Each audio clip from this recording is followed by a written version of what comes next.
Hello and welcome to another Doctor's Assistant 1 video, and today I'm doing a review of a Ninth Doctor special comic book, The Lost Dimensions, which I think was a series to promote celebrate Doctor Who Day, which is the 2nd of September, and so you've got all these cool comic books, I guess. I mean, this is the only one I've got, the Ninth Doctor one. I surprisingly enough wouldn't mind of picking up the Fourth Doctor one, obviously with the fact that I'm a massive fan of the Fourth Doctor, but I mean, I'm not too keen on the idea of him being with the daughter and River and all that, but, you know, two characters that, well, okay, I'm not too fond of River. I think she worked alright in small doses and before sort of Series 6, and that, I think I like her in small doses.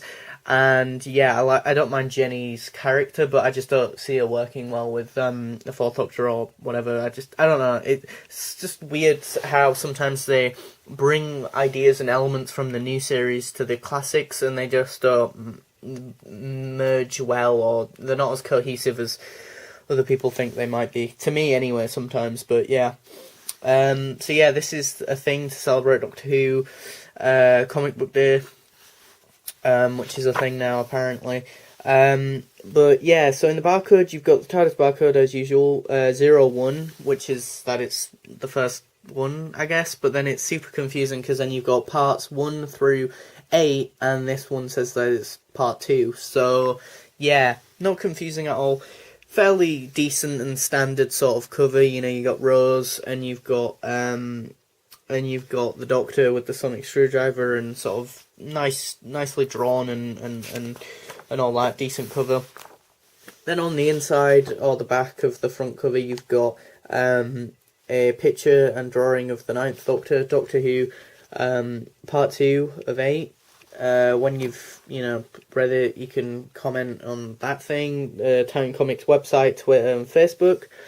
Who the Doctor is pretty much as a character and what happened previously, which is super confusing because I don't think this sort of falls in any of the other Ninth Doctor stuff. I mean, what's weird though is that the guy at the comic book shop in Shipley, I was asking him what comes after this and that and what's happening after, pardon me, when I picked up this one, and he was trying to tell me that he thinks that the next thing is that they're going to do a third or a second, sorry about that.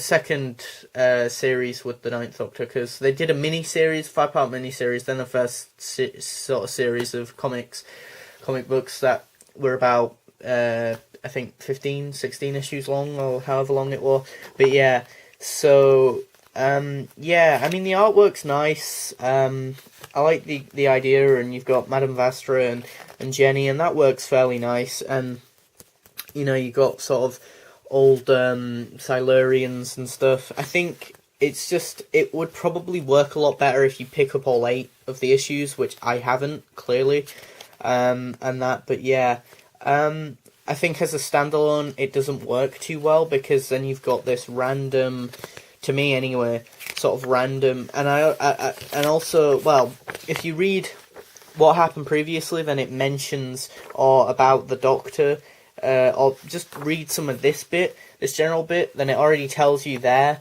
so this isn't too much of a spoiler, but that there's an appearance from another Doctor, which is, yeah, Mr. Tom Baker's Fourth Doctor, but yeah, which wouldn't be so bad if it wasn't for the fact that I just felt like in the story, from a narrative perspective, it felt very abrupt and just random, and again, I have no idea where this is placed in the sort of Ninth Doctor, chronology, and or the Ninth Doctor's sort of comic book timeline. So, because I'm thinking this is just placed, as I say, like as a stepping stone, or I'm led to believe that it's a stepping stone between the end of the first series of Ninth Doctor comic books, and sort of between the end of that and the beginning of a second series, but I have no idea. So yeah, but I mean, if you know where this is placed in the sort of catalogue of Ninth Doctor comic books, please do comment below, because I have no idea, and I think, yeah, that in itself is kind of annoying. I mean, artwork wise, it's, you know, it's decent, and that, I think it's a decent story. It's got a decent story to tell. It ends on a cliffhanger, but again, I have no idea if they conclude it in a new Ninth Doctor one, or if they're gonna conclude it in another, you know, Dimensions, Lost Dimensions sort of thing. It's written by Kevin Scott. You know, you've got the artist, colorist, letterist, and so on. Then you've got Reader's Guide of other stuff, so the 12th Doctor stuff, 11th, 10th, 9th, and then you've got the 3rd, 4th, the 4 Doctors special thing, and then the 8th Doctor stuff as well. Then on the back you've got, on the next bit you've got more of the Dimensions of Time, Lost Dimensions, Dimensions in Time, Lost Dimensions stuff. Again, I think this has just been poorly organised and handled really on Titan Comics' part personally, but I mean, one, they didn't really advertise it that much, to me anyway, on sort of social media, but then again, that might just be because I haven't actually, I don't think, liked the Titan Comic thing on Facebook. I want to say I've followed them on on Twitter, but I'm not 100% sure, so that might be my fault. But yeah, I mean, that cover looks cool though, with Capaldi with the TARDIS in his hands. So, but I think next time going forward, they should try and maybe do something a bit more simpler and a bit more straightforward, because, you know, you've got part 6, then you've got, like, you know, issue 1, then you've got part 5, issue 1 there, and then you've got part 6, issue 3.8. So does that go before issue 3 then, even though it's part 6, or does it go before part 3? It's very confusing, and you know, this is the same reason why people don't like Stephen Moffat scripts, and, well, not scripts, but stories, you know?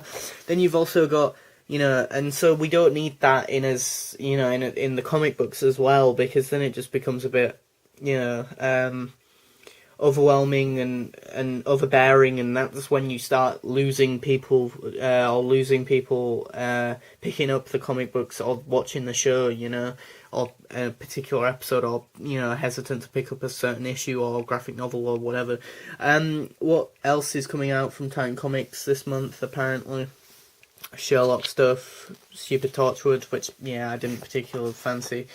I mean, again, it's a decent story, and there's a bit where it's left sort of, you know, you've got the 6th Doctor there, which, that I don't mind, but it's when, you know, you got Tom Baker floating Jor-El head, Superman reference there for you guys, but, sort of thing that's a bit, you know, and this is coming from a big Tom Baker fan, just a bit jarring and a bit unnecessary, really. So, and I think it's a bit predictable as well at this point, where, you know, you've got a celebratory event coming up, whether it be the 50th or, in this case, Doctor Who Comic Book Day, and you just sort of say, oh, look, it's a multi-Doctor story, you know? I think that's been a bit played out, really, personally, myself. I mean, don't get me wrong, I like the idea of multi-Doctor stories, but when you're organising it like this, I think I've become a bit apprehensive, you know, part 8,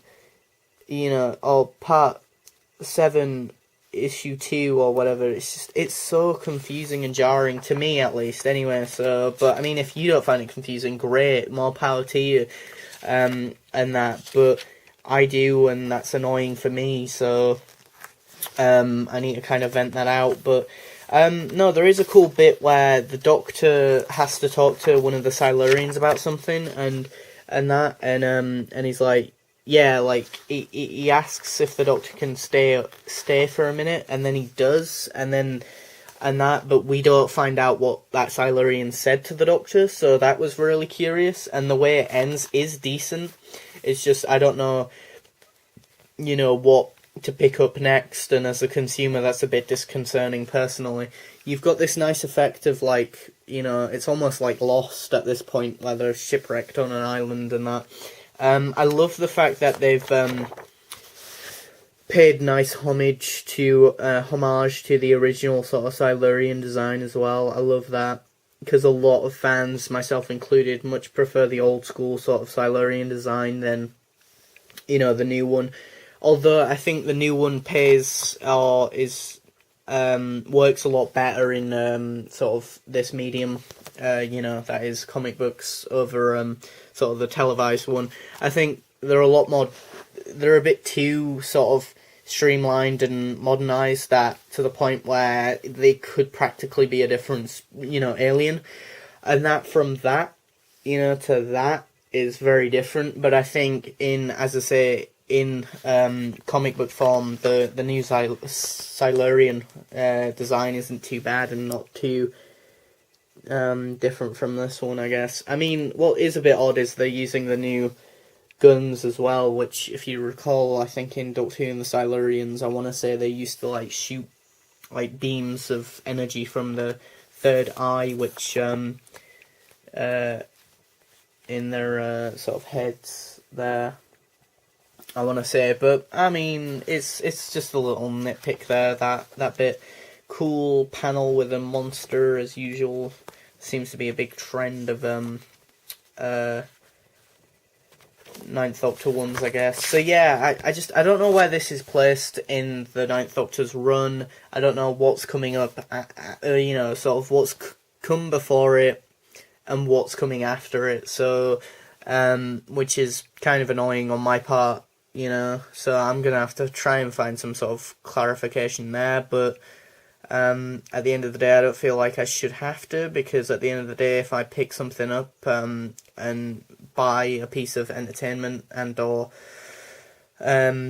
you know, a product like this, that on the part of the people making it, they should sort of try and make it as accessible and or as clear as possible, what's happening sort of within the story, but also around the story and where it fits canonically and in the framework of the Ninth Doctor comics. And I think that's been mishandled here personally. But I mean, the story is good and I did enjoy it, and I think it's a decent, I want to say, standalone sort of comic book, but I guess it falls a bit flat there, because I think you're expected to buy all 8 of these issues. Now, my major criticism with that is that, you know, a lot of people might only have a handful of Forever Doctors, you know, so they might skip out on, I don't know, the 4th Doctor, or, you know, because they've never seen the classic series, or they might, you know, skip out on David Tennant because they don't particularly like his Doctor, or, do you know what I mean? So they might only pick up the 11th Doctor one and the 12th Doctor one,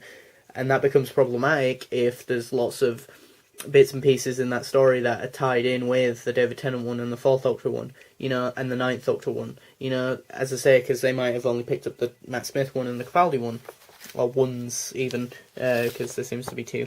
But yeah, thanks for watching, comment, rate, and subscribe.